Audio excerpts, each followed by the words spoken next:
नमस्कार, मैं हूं संजय शर्मा। आप देख रहे हैं 4 PM न्यूज़ नेटवर्क। चुनाव हो गए, सब डिक्लेयर हो गए, तैयारियां शुरू हो गई। सबने दावे करने शुरू कर दिए कि हम प्रचंड बहुमत से जीतेंगे, हम प्रचंड बहुमत से जीतेंगे। और एक दूसरे पे कमेंट शुरू हो गए।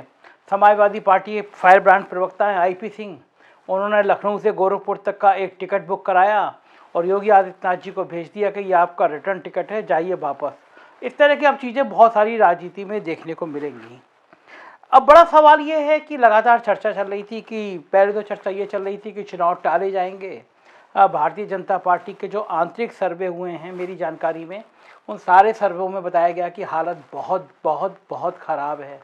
तो ये हो रहा था कि चुनाव शायद टाल दिए जाएंगे, लेकिन फिर हुआ कि अगर चुनाव टल गए और कोरोना की लहर ज़्यादा आ गई तो हालात बहुत ख़राब हो जाएंगे। बीजेपी के लोग कितना भी दावा करेंगे साहब हमने कोरोना में बहुत अच्छा काम किया, पूरी दुनिया ने हमको सराहा, लेकिन हकीकत यह है कि पूरे देश में सबसे ज़्यादा ख़राब काम हुआ है कि कोरोना में, तो वो उत्तर प्रदेश में हुआ है।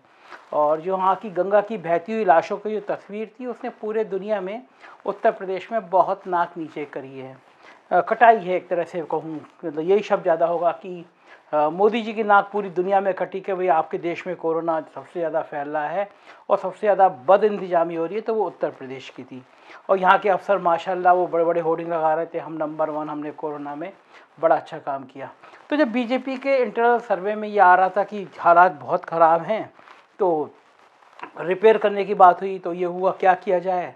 तो चीफ सेक्रेटरी को अचानक रातों रात बदल दिया गया, मुख्यमंत्री को पता भी नहीं, मैसेज आया कि तत्काल इनका भेजिए कि इनको रिलीव किया जाए। DS मिश्रा आ गए, बहुत फाइन अफसर हैं, बहुत तेज तर्रार हैं, लेकिन जैसे ही यहाँ आए तो ये कयासबाजी बहुत तेज़ हो गई, निचले स्तर तक चला गया कि साहब योगी जी को तो पता ही नहीं।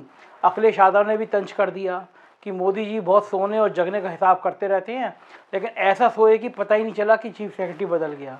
तो जब चीफ सेक्रेटरी की भी बहुत ज़्यादा चर्चा शुरू हो गई कि ये दिल्ली दरबार के आदमी हैं, योगी जी को पता नहीं था, तो चीफ सेक्रेटरी को भी लगा कि ये थोड़ा सा मामला गड़बड़ा रहा है। तो अभी पिछले दिनों वीडियो कॉन्फ्रेंसिंग हुई थी, पूरे प्रदेश के अफसर मौजूद थे, तो चीफ सेक्रेटरी ने 6-7 बार कहा कि मेरी मुख्यमंत्री जी से बात हुई, मैंने मुख्यमंत्री जी ने मुझे ये बताया, मुख्यमंत्री जी ने मुझसे ये कहा।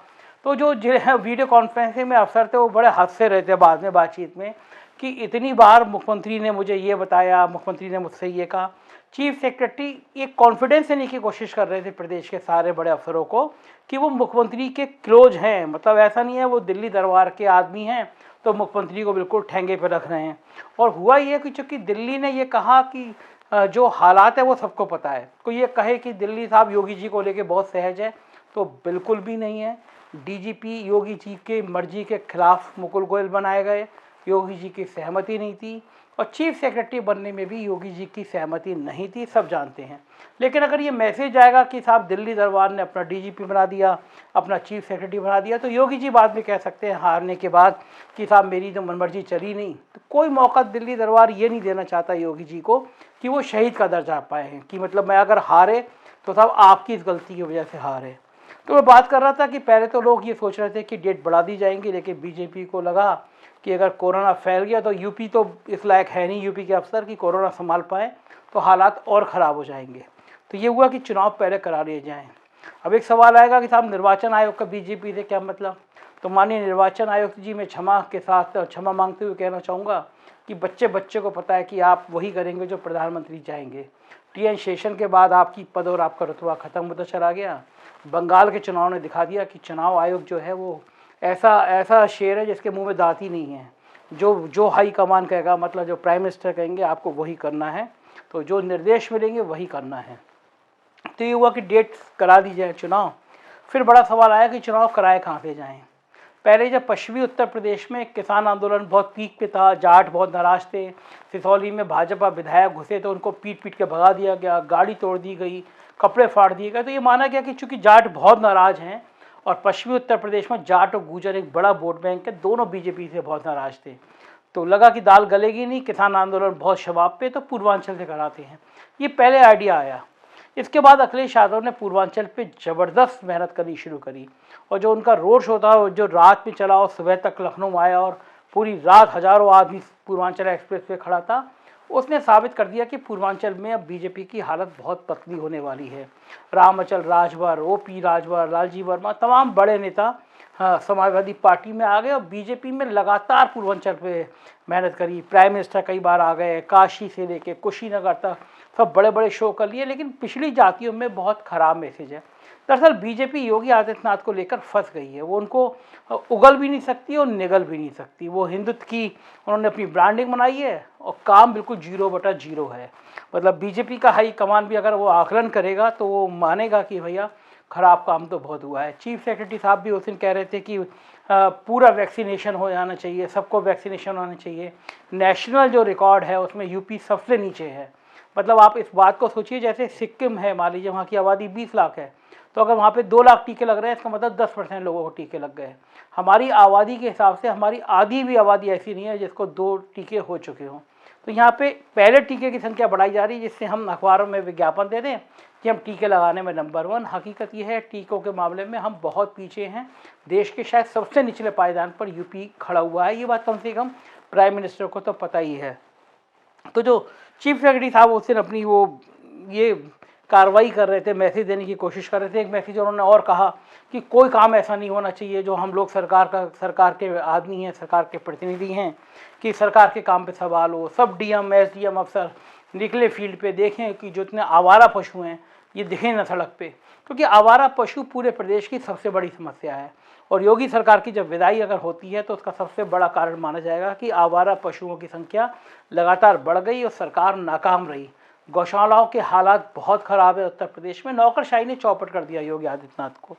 तो पूर्वांचल में जब बहुत ज़्यादा मेहनत हो गई समाजवादी पार्टी की, तो समझ में आया कि चुनाव पश्चिम से ही कराना ठीक होगा, इसलिए पश्चिम से चुनाव हो रहे हैं। लेकिन पश्चिम में हालात वहीं के वहीं हैं। बहुत बड़ा अखबार है रॉयल बुलेटिन, उसके संपादक से मेरी बात हुई, अनिल रॉयल जी बहुत जानकार है उस इलाके के। वो कह रहे थे कि जाट आधे से ज़्यादा बीजेपी से अभी भी बहुत ज़्यादा नाराज़ है और बार बार नेताओं के बयान आ जाते हैं कि हमने आंदोलन वापस लिया है, फिर ला सकते हैं। तो ये साबित कर रहा है कि आंदोलन कभी भी फिर खड़ा करना पड़ सकता है, क्योंकि 3 बिल जो वापस लिए गए थे वो फिर ला सकते हैं। तो पश्चिमी उत्तर प्रदेश में जयंत चौधरी और समाजवादी पार्टी की जो कॉम्बिनेशन है वो बहुत मजबूत बन गया है। अब कल से ही, परसों से ही जो दल बदल वाला अभियान है वो शुरू होने वाला है। कांग्रेस के बड़े नेता हैं इमरान मसूद पश्चिमी उत्तर प्रदेश में, वो भी सपा में आ सकते हैं, ऐसी सामान्य चर्चा है। तो एक मजबूत गठबंधन है पश्चिमी उत्तर प्रदेश में समाजवादी पार्टी का, लोक दल का।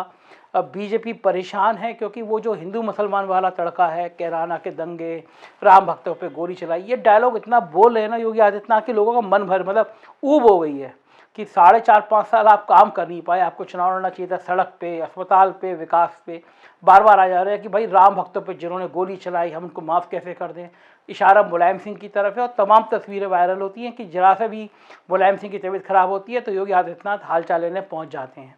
तो ये ड्रामा, ये नौटंकी समझ में आ रही है पब्लिक को। पब्लिक, हम लोग जब गाँव में गए, 100 से ज़्यादा गाँव में, टीम कहती है कि यार इन लोगों के पास है क्या, ये सब हिंदू मुसलमान करेंगे, भारत पाकिस्तान करेंगे, दाढ़ी करेंगे।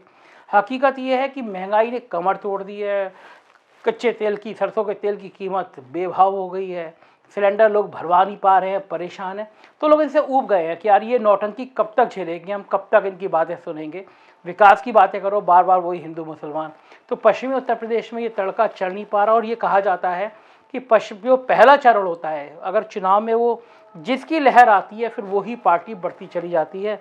तो इन हालातों में मुझे नहीं लगता कि पहले चरण में ही बीजेपी के लिए कोई शुभ संकेत आने वाला है। फिलहाल बड़ी बड़ी रैलियों पे 15 जनवरी तक रोक लगा दी है। ये भी आप सोचें, इस एंगल से भी सोचें कि अगर बढ़िया रैलियाँ होती, नुकसान किसका होता। Akhilesh Yadav single man star प्रचारक है, हेलीकॉप्टर लेके चले जाते, 1-2 हेलीकॉप्टर किसी और को भी दिला देते। लेकिन बीजेपी बहुत मजबूत है। चंडीगढ़ का मेयर का चुनाव हुआ तो 18 सेंट्रल मिनिस्टर रखे गए, पैसे की कमी नहीं है। अगर बड़ी रैली करानी होती तो 40 हेलीकॉप्टर उतरते, 40 बड़े नेता अलग अलग जगह बड़ी बड़ी रैली करते, पैसे से भीड़ जुटाते, तो मैसेज बीजेपी के पक्ष में ज़्यादा जाता। वर्चुअल रैली में बीजेपी आगे रहेगी, डिजिटल मीडिया पे उनका काम ज़्यादा है, आईटी सेल उनकी बहुत एक्टिव है, अखिलेश की इतनी नहीं है। लेकिन अब जनमानस मन बना चुका है या तो बीजेपी के पक्ष में या बीजेपी के खिलाफ। और मुझे लग रहा है ये जो योगी जी की ठाकुर वाली छवि हो गई है, इसका तो बहुत नुकसान हो ही रहा है पिछड़ी जातियों में, दलितों में और ब्राह्मणों में। तो बीजेपी को इस बार बिल्कुल पसीने आने वाले हैं। बीजेपी खुद समझ रही है कि ये चुनाव तो शायद हाथ से फिसलता हुआ नजर आ रहा है। देखना है कि अभी अपने तरकश से कौन कौन से तीर निकालती है। आप देखते रहिए 4 PM न्यूज़ नेटवर्क, क्योंकि यही चैनल है जो आपको सच सच और सिर्फ सच दिखाएगा। Thank you.